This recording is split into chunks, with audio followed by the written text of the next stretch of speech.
Maksud aku juga kan bikin konten yang baik-baik aja kok. Bukan emosi terus. Ya kan kadang-kadang nggak apa-apa, namanya juga ke emosi. Ya manusiawi juga. Kayaknya aku jadi pertanyaan gini, kira-kira agama itu yang menciptakan agama siapa sih? Kalau menurutmu? Ya orang, manusia. Berarti kamu setuju dong nih aku bilang agama itu bukan ciptaannya Tuhan. Ya iyalah, masa Tuhan ini agama ini agama ini harus agama ini, ya gimana tuh Kak?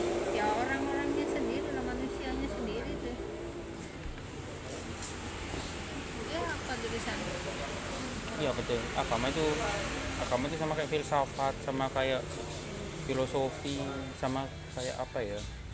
Itu tergantung manusia yang meyakininya. Kalau dia yakin ini ya wis itu, yang dia perlu agama ini itu ya itu. Kan ada sekarang kan banyak tuh, tadinya Islam masuk ke Kristen, nah dia bingung. Itu kan berarti manusia yang menciptakan, Iya. bukan Agama, Tuhan. agama itu memang lahir dari pola pikirnya manusia sendiri. Mereka mencoba untuk jalan, untuk bikin jembatan kuat ada Tuhan nih loh. Tiga contoh ini gini, ini manusia di sini, terus hari itu Tuhan di sini. Awalnya kan gini, deket gini, ada di satu tempat. Habis itu karena Adam dan Hawa melanggar, akhirnya kan jadinya kan terpecah gini, ya kan? Nah tepatnya di sini, di tengah-tengah sini kan ada yang namanya dosa itu, ya kan? Batas. Ya ada jurang yang jauh gini loh, yang jauh untuk manusia datang ke rumah Tuhan. Terus apa yang mereka lakukan? Mereka membangun jembatan gini, gitu. Tapi jembatannya nggak pernah sampai. Karena Kenapa? itu, karena semuanya itu hanya dari akal pikiran manusia. Coba kalau kamu lihat agama-agama zaman dulu, mereka belum ada agama, masih dalam taraf kepercayaan, animisme, dinamisme, Ya. terus yang menyembah banyak dewa, politisme gitu, ya kan? Bahkan sampai ateisme pun juga dia sebenarnya itu ada Tuhan, tapi mereka nggak mau mengakui Tuhannya siapa gitu loh. Tuhannya siapa yang mau dibilang? Ya Tuhannya ya logikanya sendiri itu. Tuhannya itu ya akal pikirannya sendiri itu gitu. Nah, cuman kan kalau kalau nggak ada nggak ada kiblat, nggak ada patron dari yang kuat gitu, yang bukti yang nyata, kan kebanyakan orang kan nggak mau, ya kan, nggak mau. Jadi akhirnya mereka Harus menciptakan, patokannya. ya patokan gitu. Apalagi kalau dibilang ini kayak ada dewa. Kamu perhatikan politismenya Konghucu, Buddha, ya. Masa ada dewa sapi, ada dewa ayam, gitu. Kan gitu. Itu binatang harus jadi dewa. Tapi jangan lupa, di sejarah Jawa ada monyet yang bisa jadi dewa. Hanoman itu, Hanoman itu dia monyet, tapi dia bisa jadi dewa, gitu. Nah itu sekarang mau dibilang ya manusia pasti juga bisa jadi dewa dong ini. Tapi itu kan nggak masuk akal juga, masih banyak nggak bisa lah, nggak mampu lah. Mereka mau caranya gimana? Ya pertapa, meditasi, sampai moksa marangan gitu lah. Nah orang bilang agama, syaratnya agama itu apa? Punya Tuhan, punya kita, dan punya bukti keajaiban, ya kan? Tuh. Nah padahal sebenarnya, terus kalau mau ditanya punya iman enggak? Ya harus, jawabannya kita harus punya iman. Dan aku tanya, iman itu apa? Jawabannya hanya apa tuh ya? Iman itu keyakinan. Yang penting yakin, yakin gitu. Yang penting yakin, iya. Kalau nggak yakin gimana? Ya nggak beriman, enggak. Tapi kalau penerjemahan iman yang sesungguhnya itu bukan begitu. Iman itu adalah bukti dari yang tidak kita lihat dan dasar dari apa yang kita percayai. Kalau iman, orang beriman pasti punya harapan dong. Dan harapan itu kan seperti sauk. Iman, pengharapan itu seperti sauk gitu, yang kuat dan aman bagi jiwa kita. Jadi ini aku bilang, ada orang yang jelek-jelekin ya satu agama satu dengan agama lainnya. Terus mulai mencari kesalahan, mencari kekurangan, bilang yang ini salah, yang itu salah, yang benar ini, yang benar itu gitu. Ini enggak anu gitu. Aku akan mau tanya lebih dalam lagi. Kita tanya gini, kamu tahu dari mana? Tuh. Dia bilang, oh aku tahu dari guruku, dari kitabku, dari apaku, dari lainnya. Tuh. Terus kamu percaya gitu aja? Ya percaya gitu aja. nggak kamu teliti dulu, nggak kamu observasi lagi, nggak kamu analisa lagi, nggak kamu coba cari tahu sendiri, ya. Nah, itu sama aja kamu kayak bilang gini dong, sama aja kamu tuh tak kasih tahu gini, ini balsem, kamu kalau olesin ini kamu akan sembuh, tapi aku nggak pernah bolehin untuk kamu buka, kira-kira gimana? Kalau yang ngomong itu mungkin orangnya satu level sama kamu, satu rating sama kamu pasti akan balik ngeyel. Tapi coba kalau yang ngomong itu orang yang ngasih makan kamu, orang yang ngasih kamu tempat tinggal, orang yang ngasih kamu perlindungan, berani kamu untuk ngeyel buka? Nggak berani. Nah gitu juga banyaknya ajaran-ajaran kayak gitu, itu begitu. Dia udah nunjukin banyak bukti begini, ini loh jalan buat ke Tuhan ini. Sudah jadi manusia udah kepotong sama dosa gini, udah tertipu sama dosa. Dia punya cara ini, bangun jembatan untuk sampai gitu. Tapi sampainya kapan? Ya nggak tahu. Dan apa itu pasti akan sampai? Juga pasti enggak. Itu kan tahu. Iya kan? Ya, kalau bilang siapa yang tahu, berarti kan pasti ada yang tahu. Tapi siapa? Kita nggak tahu kan? Kan gitu. Nah, Kita aja nggak tahu. nah karena tahu itu kan apa mencipta bukan itu maksudku. apa Yang tahu itu ya karena kita mengimani itu. Iman itu bukti dari apa yang kita tidak pernah lihat dan dasar dari apa yang kita harapkan.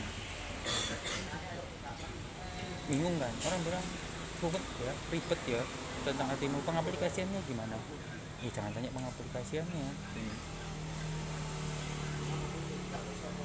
Mau dilogikakan nggak bisa semua hal dilogikakan. Kalau mungkin orang-orang zaman dulu itu kan orang-orang dengan pola pikir yang linear ya, jadi mereka membangun keagamaan, bangun kepercayaan, bangun ini dan gitu kan secara linear. Maksudnya gini, kalau aku panen, aku hidupnya baik, aku nggak ada bencana, itu berarti tandanya Tuhan sayang sama aku, Tuhan menerima persembahanku, korban-korban yang aku beri.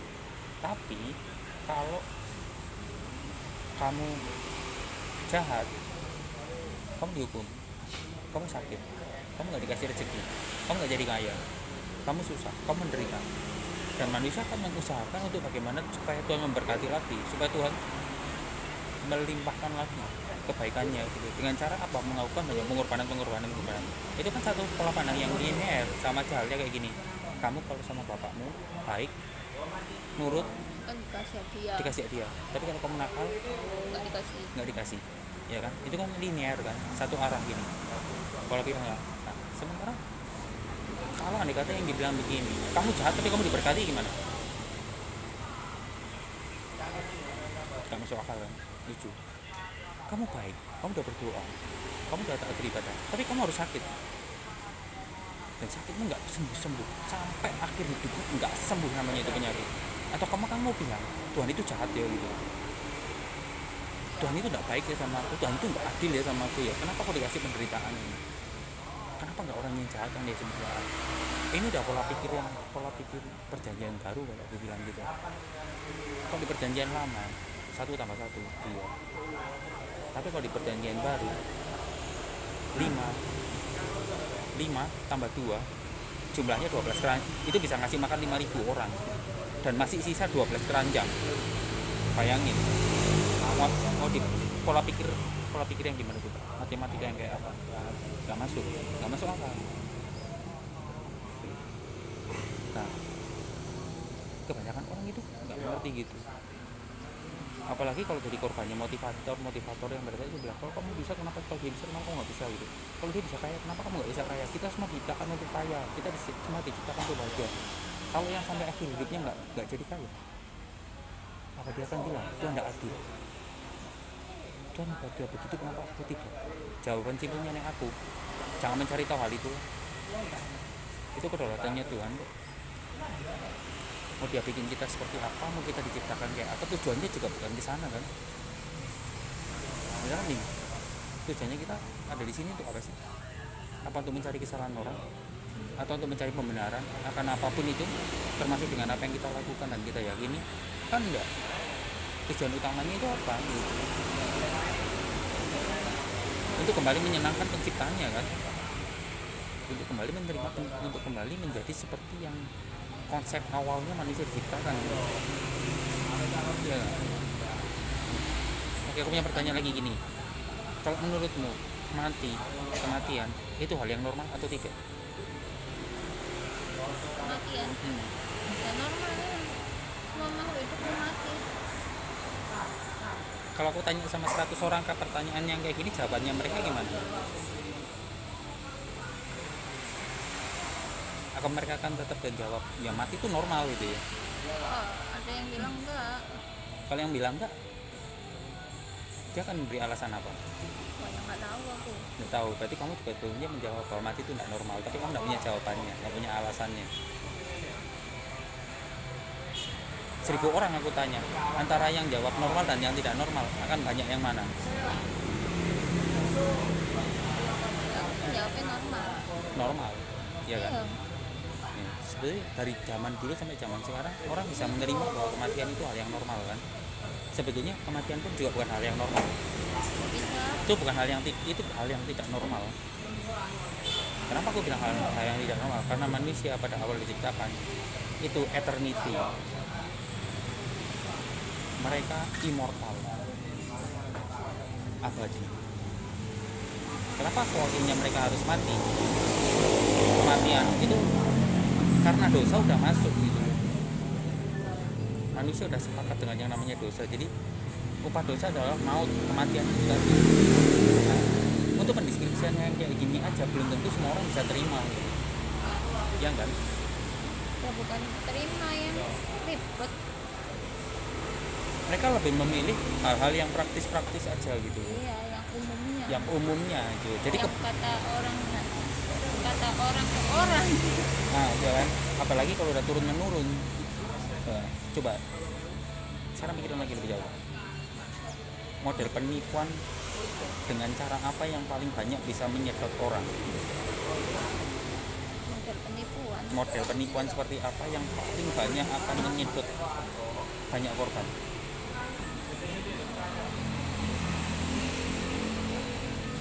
Kalau penipuannya cuma hanya investasi kamu dapat untung banyak, nggak semua orang percaya.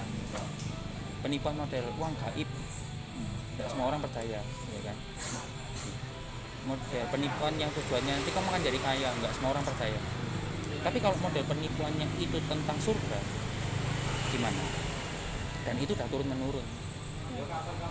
Kamu nurut, kamu lakukan ini, kamu lakukan gitu, kamu ritual ini, kamu ritual gitu, supaya kamu nanti apa masuk surga.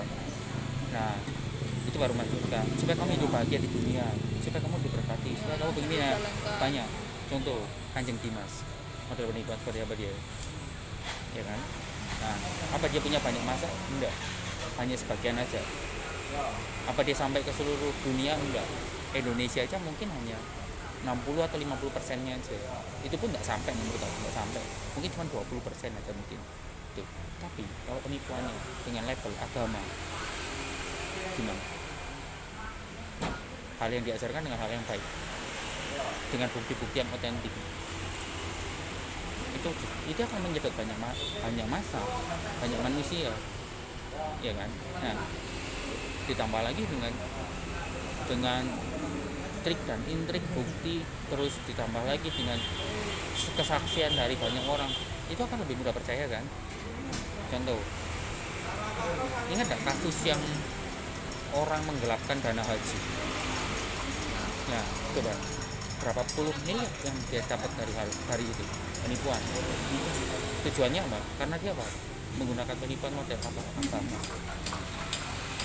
Ya. Siapa orang yang nggak pengen naik haji dibilang gitu? Semua pasti pingin. Orang kalau nggak sampai naik haji, rukun Islamnya kurang, nggak lengkap, nggak sempurna. Untuk mencapai kesempurnaan itu berarti harus melakukan itu. Ya, orang melihat, oh ini bisa nih untuk dimanfaatkan, ya kan? Kasusnya gitu. Dan apa itu hanya di Indonesia? Enggak. Penipuan model kayak gitu banyak. Karena jadi alasan apa? Kesempurnaan. Kamu baru sempurna kalau kamu nggak bisa ngelakuin gini. Kamu baru hebat kalau kamu nggak bisa ngelakuin gitu. Itu siapa yang bikin peraturan kayak gitu? Tuhan apa manusia? manusia. Tuhan nggak ada peraturan. Kalau nggak gitu nggak masuk surga. Sekarang orang yang bisa ke sana, orang yang bisa melakukan hal itu dan yang tidak bisa melakukan hal itu kira-kira banyak mana? Banyak yang melakukan, banyak yang nggak melakukan. Nggak melakukan. Banyak yang nggak mampu, banyak yang nggak bisa. Logikanya gitu aja. Iya kan? Nah, jadi gini. Kamu memang percaya dengan satu hal, ya itu yakini itu. Iman. Satu kan keyakinan, yakin bahwa kayak gini kita berkata aku yakin aku masuk surga kan gitu, aku yakin. Tapi orang itu bilang oh, kamu nggak pernah ibadah, kamu nggak pernah gini, kamu ngomongnya ngawur ke orang, nih nggak pernah menghargai orang. Nah, itu rusak. Yang penting aku yakin sama Tuhan. Tuhan kan tahu. Kalau pola pikir yang begitu, Oke, apa kayak gitu. pola pikirmu yang kayak gitu tuh bagus. Tapi kamu masih ada di kelas 1. Kalau kamu udah di kelas yang lebih, kelas 2, 3, 4, 5 sampai kelas 6, 7, 8, 9, 10 sampai kelas yang tidak terhingga, yang sampai mungkin kamu gak akan pernah tahu, itu enggak gitu. Hidup itu nggak hanya berfokus. Kalau kayak gitu kamu berarti kan sentrisnya diri sendiri dong. Yang penting aku kayak gini, yang penting aku nggak gitu, yang penting aku begini gitu, ya kan? Ya. Kamu nggak berbagi hidup dong kalau kayak gitu. Orang lain nggak bisa menikmati hidupmu dong. Ya kan lihat orang yang Sentrisnya, aku nah, hadapin. memang benar sih dia bilang, lihat orang yang kamu hadapi, tapi paling tidak ini, ya wis, kamu bertindak seperti hal yang kamu lakukan itu yang bukannya kamu anggap ya, tapi yang benar gitu loh. Kalau ada orang yang menganggap itu tidak sebagai kebenaran, ya tidak apa-apa. Yang penting kamu gitu, bukan berarti kamu akan harus bilang oh aku gini apa gitu segala macamnya gitu. Tapi orangnya gitu, ya itu bukan urusanmu, itu ada di luar kendalimu juga kan kayak gitu. Iya, dia kan ya itu ya kalau aku tuh bodo amat orang ngomong gini ngomong gitu kan. Hidup aku itu urus aku, ngapain dia ngikutin urus aku, mau tahu terus mau menghakimi aku gitu. Ya nggak bisa, ya kalau mau dibilang nggak bisa ya nggak bisa. Tapi kalau memang orangnya udah terbiasa kayak gitu, kita mau ngomong apa? Iya makanya Ya kan udah. ya sudah, Tuh. orang mau gitu terserah kamu ngomong. Mau kamunya ibadah penting ya itu urusanmu. Kalau kamu nyuruh aku Kayaknya kamu harus kayak gini, oh nggak bisa kamu maksa aku, kamu harus Nah, kayak gini sih, gitu. kamu gitu. Tapi kamu udah punya motivasinya awal gimana? Kalau motivasinya hanya karena alasannya kamu nggak suka, kamu benci orang itu terlalu banyak omong karena kamu terganggu gitu. Kalau motivasinya Banyak sih orang nggak banyak omong ya, itu banyak. ya enggak sih. Yang aku tadi tanya apa? Motivasimu apa? Motivasimu niatmu karena apa kamu menentang orang itu gitu? Karena kamu nggak suka, karena kamu benci. Kalau begitu, ya bilang benci enggak, tapi kamu nggak suka, kamu sebel kan? Nggak suka. Nah, awal dari benci itu kan karena nggak suka. Yo. Harusnya kalau kamu memang benar-benar orang yang cuek, yang kamu itu berjalan di rulesmu, kamu idealis, kamu nggak akan peduli dengan hal kayak gitu. Biarin, itu sudah. Yo, buktinya kalau kamu membiarkan orang kayak gitu apa? Kamu nggak akan bahas orang itu. Yo. Karena yang bilang ini, orang suka dan orang nggak suka itu sebenarnya bedanya tipis. Waktu orang yang kamu suka, kamu akan omongin dia terus-terusan, bener nggak? Tapi kalau orang yang nggak suka, kamu juga akan omongin dia terus-terusan. Ini kan balik lagi tadi Meluapkan, Mengeluap. ya aja dong aku.